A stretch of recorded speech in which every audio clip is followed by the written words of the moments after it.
Hello everyone, I am Praveen Changer और आज के इस वीडियो में बेटा हम सोल प्रोप्राइटरशिप जो एक बिजनेस होता है एक तरह का, जिसको कि हिंदी में हम एकाकी या एकल व्यापार कहते हैं। तो इस तरह के जो बिजनेस होते हैं उनके हम मेरिट्स और डीमेरिट्स के बारे में बात करेंगे। तो चलिए बेटा बिना किसी देरी के शुरू करते हैं।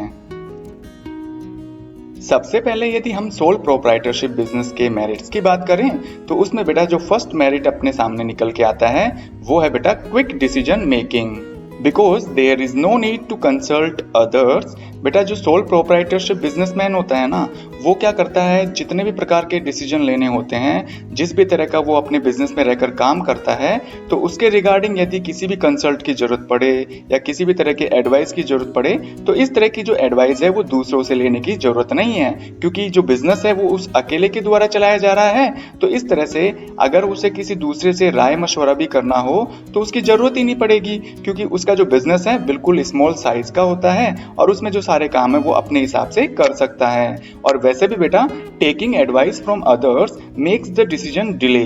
यदि आप किन्हीं दो या दो से ज्यादा व्यक्तियों से किसी भी चीज के रिगार्डिंग एडवाइस लेते हो, सलाह लेते हो, तो बेटा ऐसी सिचुएशन में ये होता है कि जो भी हमें डिसीजन लेना होता है ना, उसमें बिल्कुल डिले हो जाता है। डिले का मतलब देरी हो जाती है। तो कहने का मतलब ये है कि दूसरों से सलाह ले, इससे बढ़िया है कि आप खुद ही अपनी चीजों का सार संभाल करें।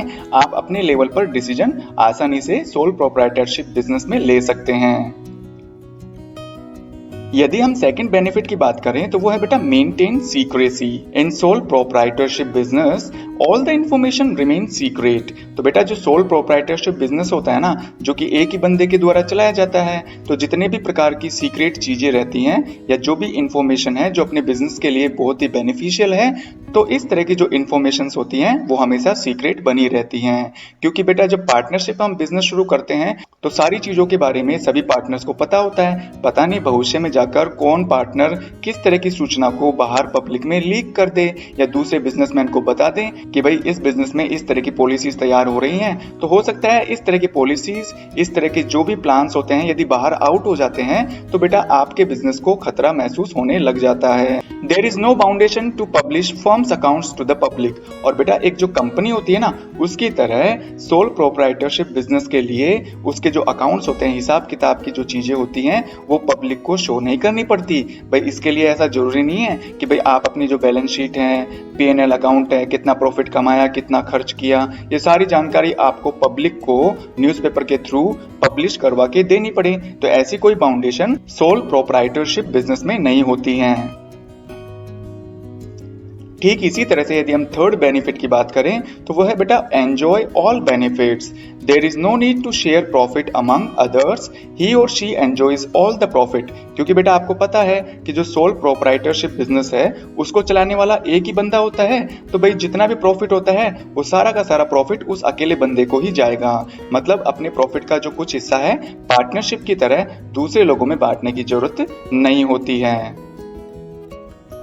ठीक इसी तरह से फोर्थ मेरिट की बात की जाए तो वो है सेंस ऑफ अकम्प्लिशमेंट। बेटा अकम्प्लिशमेंट का मतलब होता है किसी भी काम को पूरा करना। तो there is a sense of accomplishing all the task on time. क्योंकि बेटा जो सोल प्रोप्राइटरशिप वाला बिजनेस है वो एक ही व्यक्ति के द्वारा चलाया जाता है, तो भाई उसको अच्छी तरह मालूम है कि जो भी जिस भी प्रकार का उसे काम करना है तो वो खुद ही करेगा। तो वो ये चाहेगा कि जो भी मैं काम करूं वो सारा का सारा काम टाइम पे फिनिश हो। तो इस तरह की जो फीलिंग है, इस तरह की जो भावना है उस सोल प्रोप्राइटर के दिमाग में हमेशा बनी रहती है। Because sole proprietor is doing work for himself not for others. क्योंकि उसे पता है कि ये जो बिजनेस है वो मेरा खुद का अकेले का है, तो जो भी काम होगा वो मेरे लिए ही तो होगा। भाई उसका जो बेनिफिट है लास्ट में मुझे तो जाकर मिलेगा। इसलिए बेटा सोल प्रोप्राइटर में जो सेंस ऑफ अकम्प्लिशमेंट वाली जो फीलिंग है ना वो हमेशा रहती है। अगर हम सोल प्रोप्राइटरशिप बिजनेस के फिफ्थ मेरिट की बात करें तो वह है इजी फॉर्मेशन एंड क्लोजर। तो बेटा इजी फॉर्मेशन का मतलब क्या होता है, आप आसानी से अपना जो सोल प्रोप्राइटरशिप वाला बिजनेस है वो शुरू कर सकते हैं। उसके लिए आपको किसी भी तरह की लीगल फॉर्मेलिटीज को पूरा करने की जरूरत नहीं है।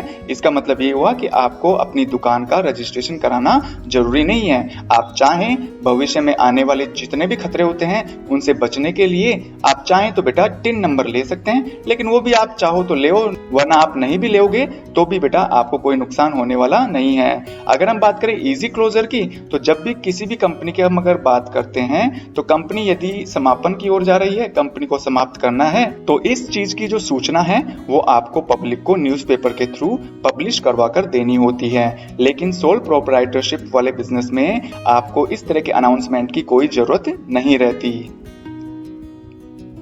अगर हम सोल प्रोप्राइटरशिप बिजनेस के डीमेरिट्स की बात करें, मतलब जो एकाकी व्यापार होता है उसके कुछ नुकसान भी उठाने पड़ सकते हैं सोल प्रोप्राइटर को, मतलब एकाकी जो व्यापारी होता है उसको कुछ नुकसान भी उठाने पड़ते हैं। तो इन्हीं नुकसान में जो फर्स्ट नुकसान आता है या जो फर्स्ट डीमेरिट है वो है बेटा लिमिटेड रिसोर्सेज।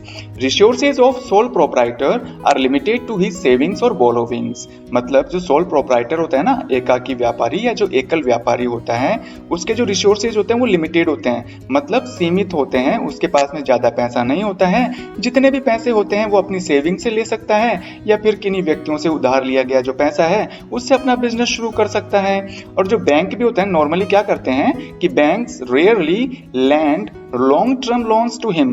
और जो बैंक वगैरह होते हैं ना वो भी बेटा एकाकी व्यापारी को या एकल व्यापारी को या जो सोल प्रोप्राइटर होता है ना उसको लॉन्ग टाइम का लोन देने से हिचकिचाते रहते हैं। मतलब ये है बेटा कि यदि मान लीजिए सोल प्रोप्राइटर को उसने लॉन्ग टर्म लोन दे दिया 10 साल के लिए, 10 लाख रुपए दे दिए, तो बैंक वालों को ये लगता है कि भाई बिजनेस तो ये अकेला चलाएगा, तो पता नहीं कल को नुकसान भी हो जाए तो ये तो अपनी दुकान बंद करके भाग जाएगा, तो हम हमारा पैसा कहां से वसूल करेंगे। तो इस तरह की समस्या होने की वजह से जो बैंक वगैरह भी होते हैं वो long term loan sole proprietor को नहीं देते हैं। अगर हम सेकंड डीमेरिट की बात करें तो वो है बेटा no continuity in case of death, imprisonment, insanity and illness of sole proprietor, this business can not run for long time. यदि मान लीजिए जो सोल प्रोप्राइटर है, एकल व्यापारी है, वो जो अकेला बंदा है ना, उसकी डेथ हो जाए, उसको जेल हो जाए या वो पागल हो जाए, तो बेटा यहाँ पे इंसैनिटी का मतलब होता है पागल होना, या फिर वो कुछ दिनों के लिए बीमार हो जाए, तो ऐसी सिचुएशन में बेटा जो बिजनेस है वो लंबे समय तक नहीं चल सकता। अगर मान लीजिए उसकी डेथ ही हो गई तो फिर दूसरा कोई चलाने वाला है नहीं उस बिजनेस को, जेल भी हो जाती है, तो बेटा जितने दिनों तक 1, 2 साल, 5 साल तक जेल में रहता है तो इतने ही समय के लिए बेटा वो बिजनेस बंद रहेगा। तो इस तरह से जो सोल प्रोप्राइटरशिप वाला बिजनेस है उसमें कंटिन्यूटी की कमी पाई जाती है। यदि हम सोल प्रोप्राइटरशिप बिजनेस के थर्ड डीमेरिट की बात करें तो वो है बेटा अनलिमिटेड लायबिलिटी। मतलब जो सोल प्रोप्राइटर होता है ना उसकी जो लायबिलिटी होती है वो अनलिमिटेड होता है। अब इसको समझने के लिए सबसे पहले आपको ये जानना होगा कि जो लायबिलिटीज हैं वो कितने टाइप की होती हैं। तो बेटा लायबिलिटीज बिजनेस के कंसर्न में, बिजनेस के संबंध में 2 तरह की होती हैं, लिमिटेड लायबिलिटी और अनलिमिटेड लायबिलिटी। अब अगर लिमिटेड लायबिलिटी को समझना है तो इसके एग्जांपल को हम देखते हैं। मान लीजिए सोल प्रोप्राइटर ने 1 लाख रुपए का लोन लिया, अब कुछ दिनों बाद में बिजनेस शुरू भी हो गया, 1-2 साल बाद में वो अगर उस लोन को रीपे करना चाहता है, उसका भुगतान करना चाहता है, तो भाई वो तो केवल 70,000 रुपए का ही भुगतान करेगा।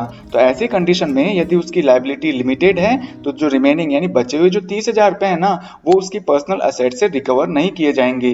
इसके उलट यदि मान लीजिए उसकी लायबिलिटी अनलिमिटेड है तो बेटा उसके जो बचे हुए जो 30,000 रुपए हैं, बैंक को यह अधिकार होता है कि वो उसके पर्सनल असेट से उसकी खुद की ज्वेलरी, उसके खुद के मकान को बेचकर, खुद की जमीन को बेचकर भी वो रिकवर कर सकता है। तो इसका मतलब ये हुआ जो सोल प्रोप्राइटरशिप बिजनेस है उसमें जो सोल प्रोप्राइटर होता है ना उसकी लायबिलिटी अनलिमिटेड होती है, मतलब उसकी पर्सनल असेट्स को भी लोन के रिपेमेंट के लिए यूज में लिया जा सकता है। तो ये सबसे बड़ी कमी है।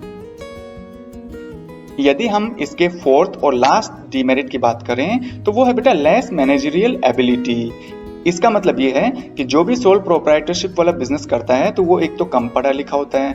इस तरह के बिजनेस को चलाने के लिए जो नॉलेज चाहिए होता है वो नॉलेज सोल प्रोप्राइटर के पास नहीं होता है शुरुआती दिनों में तो। लेकिन जैसे वो 1-2 साल 5 साल तक बिजनेस चलाएगा तो धीरे धीरे उसे इन चीजों का एक्सपीरियंस हो जाता है। Most of the sole proprietors are not well educated, ये बात हमने डिस्कस कर ली है, because of limited financial resources. क्योंकि जो सोल प्रोप्राइटर होता है उसके पास में पैसा बहुत कम होता है तो they are unable to employ talented and experienced employees. तो बेटा जो सोल प्रोप्राइटर होते हैं ना वो टैलेंटेड और जो अनुभवी व्यक्ति होते हैं, जो अनुभवी कर्मचारी होते हैं, उनको भी बेटा वो यहाँ पर नौकरी पर नहीं रख सकते अपनी दुकान में, क्योंकि उनके पास खुद के पास ही पैसा कम है। तो वो बेटा ऐसे एम्प्लॉय को पेमेंट कैसे कर पाएंगे। तो तो इस तरह की जो 4 टाइप्स की जो प्रॉब्लम्स है ना, एक सोल प्रोप्राइटर को हमेशा फेस करनी पड़ती है।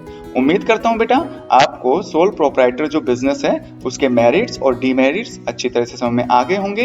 यदि वीडियो पसंद आया तो बेटा लाइक करिए, अपने फ्रेंड्स में इसको जरूर शेयर करिएगा। यदि आप चाहते हैं इसी तरह के वीडियोस आपके स्क्रीन पर रेगुलर आते रहें तो बेटा इसके लिए आप मेरा चैनल सब्सक्राइब कर सकते हैं। थैंक यू बेटा।